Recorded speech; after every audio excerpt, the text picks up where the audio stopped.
Okay, so this demonstration is to show the difference between a herbivore and a carnivore, because actually most people do not know that dog waste is not fertilizer.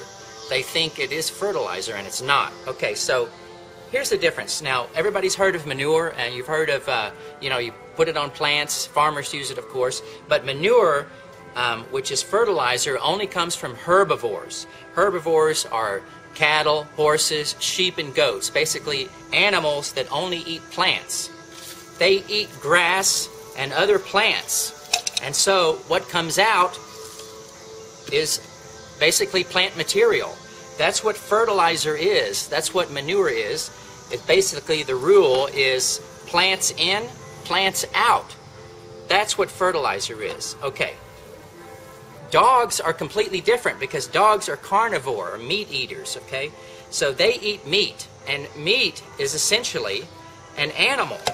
So we've got animals or organisms, basically, that are going in, and then what comes out is organisms, basically.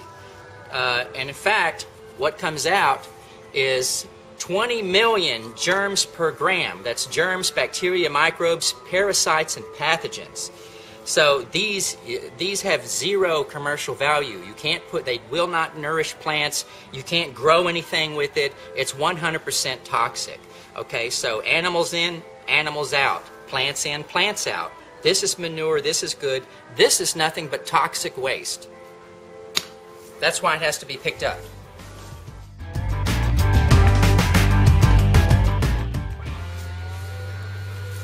Alright, so this is just a little demonstration about dog waste and the importance of picking it up. There are currently in the DFW area 1.2 million dogs. Now, those 1.2 million dogs deposit 900,000 pounds of dog waste onto the ground per day. Now, of course, that doesn't get picked up by sewer systems. It just sits on the ground, the majority of it, until it eventually is washed by the rain or sprinklers into the storm system.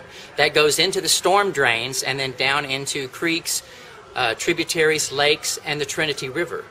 Now, each gram of dog waste contains 20 million germs. Now, a gram is an amount that is about the size of a kernel of corn.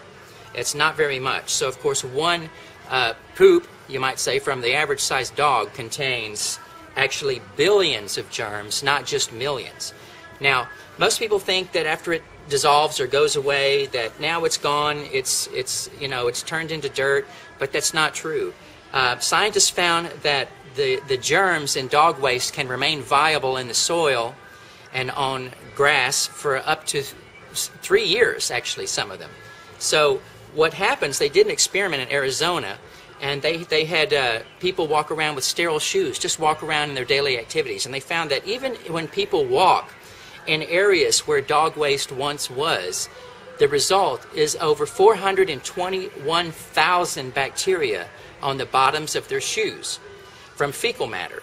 Now, when they then walk into their homes, they found that over 99% transfer readily onto clean tile or carpet. Now, with those live bacteria now on your floors, when you walk around barefoot, it sticks to your feet. And now you've got these live fecal bacteria actually in your bed and all over the house. So that's why it's actually a pretty important issue that we have to raise awareness on.